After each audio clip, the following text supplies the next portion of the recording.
Salut à tous et bienvenue sur Geeko World. Aujourd'hui dans ce nouveau Flash Info, on va parler d'une petite news très peu réjouissante, en tout cas qui fait un petit peu peur pour les fans de One Piece. Tout simplement parce que cette news elle concerne directement en fait le mangaka de One Piece et son auteur par la même occasion, à savoir notamment Eiichiro Oda. Alors c'est vrai que ça fait déjà quelques années qu'on sait que la santé d'Eiichiro Oda va moyennement, et c'est d'ailleurs pour ça que chaque mois Shueisha lui en fait accorde une semaine de repos pour qu'il puisse en fait un peu récupérer. Et côté santé, finalement ça n'a pas l'air d'aller mieux, bien au contraire, ça a l'air de se dégrader un petit peu, et ça c'est l'auteur lui-même qui nous en fait part à travers un commentaire posté en fait dans le Weekly Shonen Jump numéro 16, à savoir le dernier sorti en date. Donc si vous voulez, pour faire simple, je vais vous mettre directement là sur ça l'écran et le petit message en question dont je vous parle, où l'auteur Eiichiro Oda nous fait clairement part qu'en fait de son côté c'est vraiment pas la grande forme, et que d'ailleurs il a été à l'hôpital faire quelques examens, et que apparemment d'après les médecins en fait de cet hôpital, Eiichiro Oda n'est pas super bien portant, en tout cas c'est ce qui est dit dans ce message, signé Eiichiro Oda.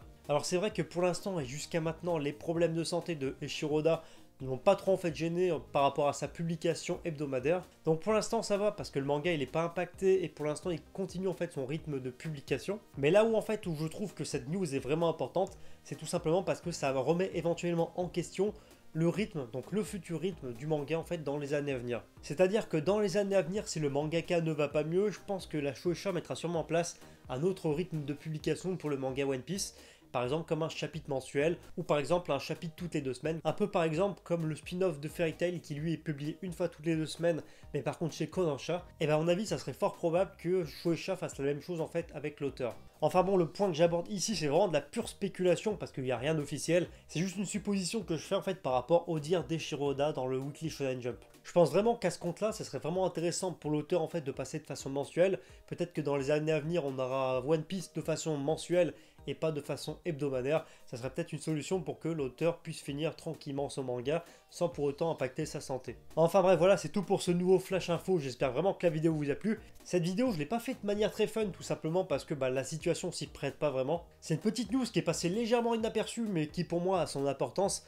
Donc c'est pour ça que je tenais vraiment à vous la partager en vidéo à travers un Flash Info. En tout cas, si la vidéo vous a plu, n'hésitez pas à lâcher les pouces bleus, me dire dans les commentaires ce que vous pensez par rapport à cette news justement. Est-ce que ça serait une bonne idée ou pas pour aider Eiichiro Oda dans le futur de changer le rythme de publication de One Piece? Ça c'est vraiment la question que je vous pose. Sinon autrement, si vous n'êtes pas encore abonné à la chaîne, n'hésitez pas à vous abonner, c'est totalement gratuit et ça fait plaisir. Et si ça vous intéresse, il faut savoir que je suis présent sur Facebook, sur Twitter et sur Instagram, donc sur les réseaux sociaux. Si vous cherchez un lien, c'est tout en dessous de la vidéo. Et sur ce, je vous dis à bientôt pour une prochaine vidéo.